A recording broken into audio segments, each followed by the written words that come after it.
Il va nous falloir 500 g de lait, 250 g de farine, 3 œufs entiers, une cuillère à soupe de sucre, 2 cuillères à soupe d'huile, 50 g de farine de pois chiches. Alors si jamais vous n'en avez pas, c'est pas dramatique, hein. Vous pouvez rajouter de la farine classique à la place.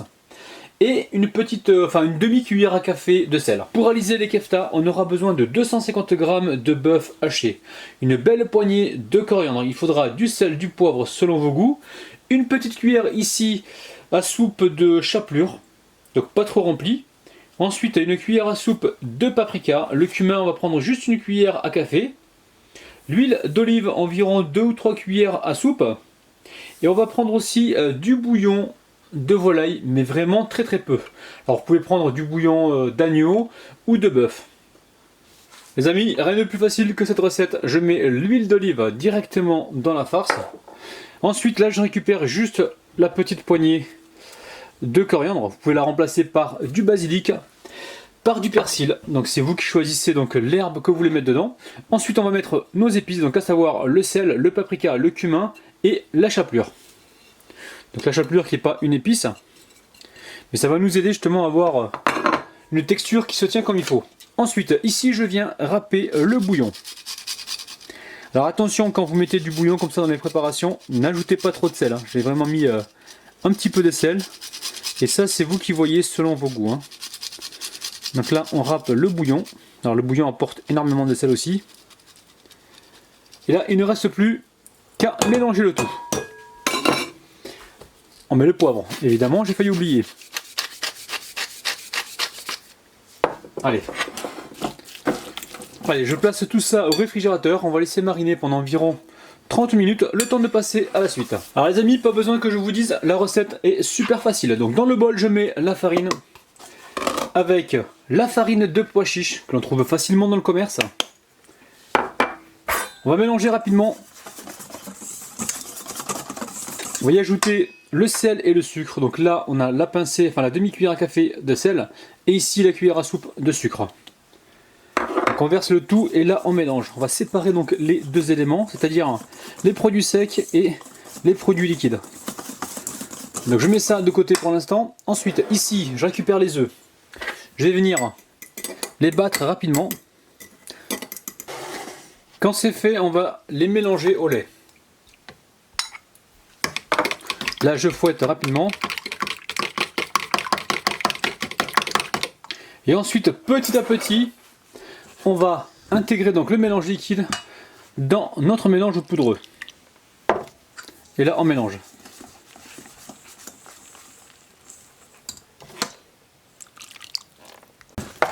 Alors là on a besoin d'obtenir quelque chose d'homogène. Et on continue donc petit à petit à intégrer le lait avec les œufs.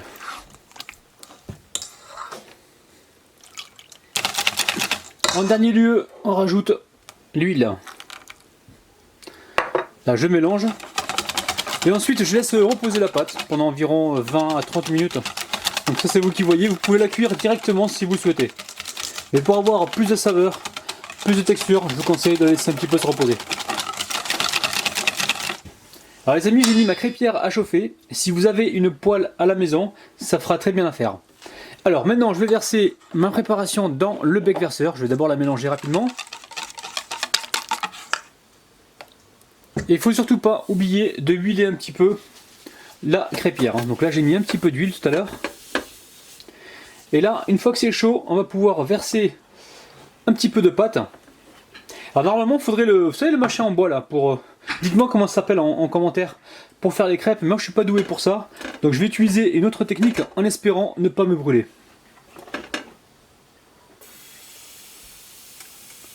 Alors l'idée, c'est de faire des crêpes qui soient pas trop fines. On va rabattre l'excès de pâte vers le centre. Alors ça cuit assez rapidement. Donc là, je retourne ma crêpe. Donc c'est important de ne pas la faire trop fine parce que sinon la garniture à l'intérieur elle va pas se tenir correctement. Donc faites-les comme ça, pas trop épaisse et pas trop fine. Donc là pour moi c'est cuit, je la débarrasse. Allez, on va tenter une deuxième crêpe. Alors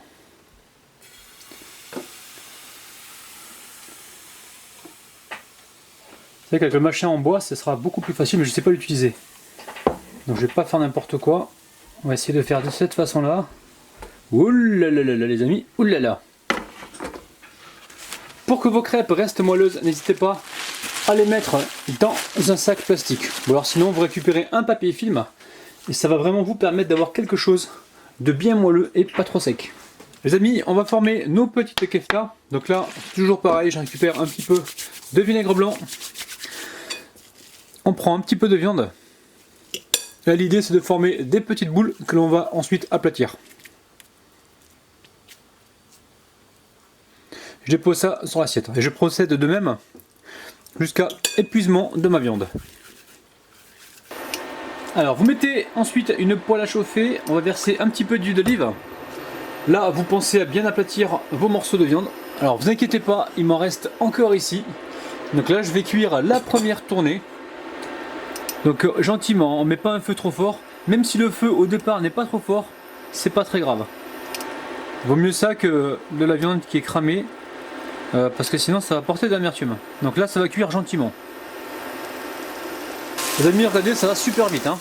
Là, on a atteint la coloration donc souhaitée. Les amis, attention à la cuisson des keftas. On veut quelque chose de juste cuit. On veut pas quelque chose de sec. Hein. Allez, on va pouvoir passer à la suite de la recette.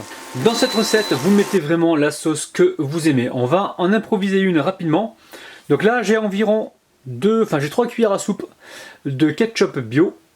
J'ai 3 cuillères à soupe de mayonnaise. On va y rajouter un petit peu de poivre et quelques gouttes de vinaigre. Alors très simple, on va mettre un petit peu de poivre. Après, dans cette recette, vous pouvez mettre du guacamole. Vous pouvez vraiment mettre ce que vous voulez, que de la moutarde, que de la harissa. Mais là, j'ai envie de faire une petite sauce mayo, ketchup et un petit peu de vinaigre, légèrement relevé au poivre, pour avoir quelque chose de bien gourmand et pour vous donner aussi une idée de sauce. Alors au niveau de la garniture, il va nous falloir un petit peu de salade, des oignons et des tomates coupées en fines lamelles.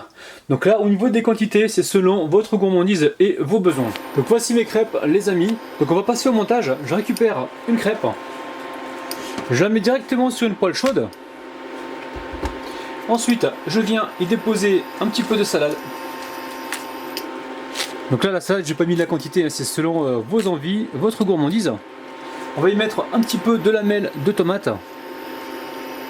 Les amis, ça sent bon, on n'a encore rien fait. Et ça sent super bon. Ici, un petit peu d'oignon. On va récupérer nos petits morceaux de kefta. L'idée, c'est d'en poser à peu près 4. Hein. Allez, 4-5. On laisse se chauffer un petit peu. Allez, on va mettre la sauce et ensuite commencer le pliage.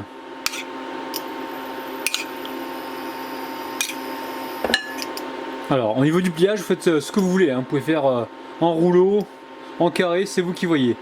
Allez, on va rabattre le tout sur un côté. On appuie bien comme il faut. Et gentiment, on vient rabattre l'autre sens. Donc là, on tient bien pour ne pas perdre de garniture.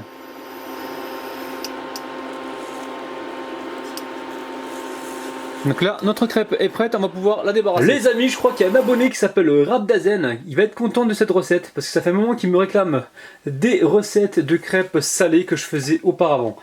Allez, on passe aux dédicaces. Aujourd'hui, je dédicace Miss Gourmande, Mola, Jeanne, Waiba, Nana, Sidwin, Zouzou, Faisal et Cynthia les amis. Oulala, c'est parti. Oi. Bon, ça se prend avec les deux mains, ça. Hein. Sinon, on en met partout. Alors, je vous montre ça de près, les amis. Regardez-moi ça. C'est gourmand, c'est super bon. C'est parti. Reste à toi. Alors, les amis, permettez-moi de vous dire qu'aujourd'hui, nous avons atteint le summum de la gourmandise. C'est vraiment super bon, cette crêpe avec cette petite touche de farine de pois chiche. La viande avec les épices à l'intérieur et le petit secret du bouillon de volaille. Ça apporte du peps. Refaites la recette et franchement, votre palais vous remerciera.